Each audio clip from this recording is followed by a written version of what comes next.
जगतपुर नाम के गांव में पवन सिंह नाम का एक धनी रहा करता था।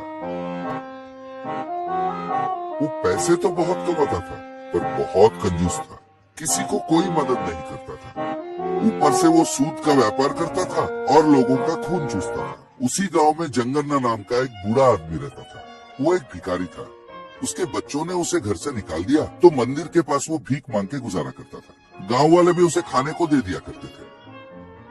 एक दिन जंगन्ना, बाबा 2 पैसे दे दो ना बाबा, भगवान तुम्हारा भला करेगा बाबा, 2 पैसे दे दो बाबा, वो भीख मांग रहा था। पवन सिंह ने कहा, क्यों रे, तेरे को शर्म नहीं आती भीख मांगता है? अरे काम करके खाना, सुबह सुबह मनुष्य शक्ल लेके चला आता है। जंगन्ना ने कहा, बाबूजी मेरे बच्चों ने मुझे निकाल दिया, बीमारी मुझे अंदर से खाई जा रही है, 2-4 दिन का मेहमान हूँ बाबूजी, मुझ बूढ़े में काम करने का ताकत कहाँ, कुछ तो मुझ पे दया करो बाबूजी। पवन सिंह ने कहा, छी मनुष्य कहीं का, झूठ पे झूठ बोले जा रहा है, तेरे को 1 पैसा भी नहीं दूंगा मैं। जंगन्ना ने कहा, सेठ जी ऐसे मत बोलिए, मैं झूठ नहीं बोल रहा हूँ, मेरे बात पे विश्वास कीजिए, आपकी चप्पल की रखवाली किया है, कम से कम 1 रुपए तो दे दीजिए, बहुत भूख लगा है, अगले जन्म आपके घर पैदा होऊंगा। पवन सिंह ने कहा, छी भिखारी कहीं का, मेरे घर पैदा होगा, बेवकूफ समझ रखा है, चल हट, चप्पल की रखवाली करने तुझसे मैंने कहा था, इसी बहाने 2-4 रुपए ऐट लेगा, क्यों? कुछ भी करके रोज का 100 रुपए तो कमाता ही होगा, यानी कि महीने का 3000। बाप रे, अच्छा काम पकड़ा है तूने, फिर कभी मुझसे भीख मत मांगना, समझे? ये कहकर वो चला गया। एक दिन उस इलाके में बड़ा तूफान आया, तेज हवा, जोर की बारिश, गड़गड़ कड़कती बिजली, पूरे इलाका का वातावरण बदल चुका था। 2-3 दिन के बाद भी जोर की बारिश थम नहीं रही थी। इस बीच एक राजदूत, सुनो सुनो गांव वालों सुनो, सारे गांव वाले ध्यान से सुनो, राज संदेश आया है, राजा ने बुलवा भेजा है, ये बारिश इतनी जल्दी नहीं थमेगी, गांव के ऊपर काशी नदी का बांध टूट सकता है, सब अपने अपने सामान समेट के निकल जाओ, कोई सुरक्षित स्थान पे चले जाओ। वो चिल्लाता हुआ जा रहा था। रात संदेश सुन के सारे गांव वाले डर गए और अपने अपने बैलगाड़ियों पर, घोड़ों पर, जो जिस तरह जा सका वहां से निकल जाने लगे। पवन सिंह भी अपने सारे रुपए, गहने, सोना एक पोटली में बांधा और अपनी बीवी के साथ नदी किनारे पहुंचा। उसी समय वो भिखारी भी वहां पहुंचा। वहां नाव में पहले से ही कई लोग बैठे हुए थे।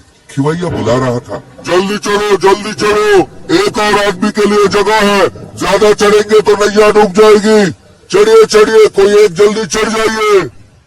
पवन सिंह ने कहा, अरे मुझे चढ़ा लो, मेरी बीवी से मेरा कोई नाता नहीं, वो कोई और नाव में आ जाएगी, पहले मुझे चढ़ा ले भाई। एक यात्री ने कहा, अरे तुझे क्यों चढ़ा ले, उस भिखारी को ना चढ़ा ले, तूने कभी किसी का भला किया है क्या जिंदगी में? पवन सिंह ने जवाब दिया, मैं इस पूरा गांव का सबसे धनी आदमी हूँ, वो भिखारी है, उससे क्या काम तुम लोगों का? एक दूसरे ने कहा, वो तो तेरे से बेहतर है, उसने हम सबकी सहायता की है, इसलिए उसे चढ़ा लेना ही सटीक निर्णय होगा। पवन सिंह ने कहा, तू पगला गया है क्या?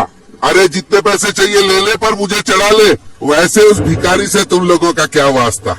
किसी और ने कहा, तू कितना कंजूस है हम सब जानते हैं, और वो भिखारी है, जब जब उसे भिक्षा दिया हमें पुण्य मिला, साथ साथ हमें तृप्ति भी मिलती थी कि आज एक इंसान का सहायता किया, हमें तृप्ति भी उसी की वजह से मिलती थी, पर तेरे वजह से कभी भी किसी को कोई लाभ नहीं हुआ, इसलिए हम उसे ही चढ़ाएंगे। तब जंगन्ना ने कहा, गांव वालों, तुम लोगों का प्यार अपरंपार है, इतना प्यार आप मुझ पे बरसाते हो, मैं आप लोगों का आभारी हूँ, पर औरत का इज्जत करना हमारा परंपरा है, इसलिए कृपा करके इसकी बीवी को नाव में ले जाइए, मैं जीऊं या मरूं कोई फर्क नहीं पड़ता, आप जल्दी निकल जाइए। तब गाँव वालों ने पवन सिंह की बीवी को नाव पे चढ़ा लिया और निकल गए। पवन सिंह ने कहा, मुझे माफ कर दो जंगन्ना, तुम्हारा दिल तो बहुत बड़ा है, सारी जिंदगी मैं सिर्फ पैसा ही कमाता गया, आज मुझे खुद पे घिन आ रहा है, अरे खुद की बीवी की भलाई भी नहीं सोचा मैंने, पर तुमने साथ का इंसान पे इतना प्यार बरसाया। पवन सिंह बहुत दुखी हुए। कुछ देर बाद एक नाव में कुछ राजदूत आए और इन दोनों को रक्षा करके ले गए। इसके बाद पवन सिंह ने बहुत दान धर्म किए और बहुत अच्छा नाम कमाया। तो बच्चों, हमारी अगर क्षमता हो तो कुछ दान धर्म तो जरूर करना चाहिए। अच्छी लगी कहानी?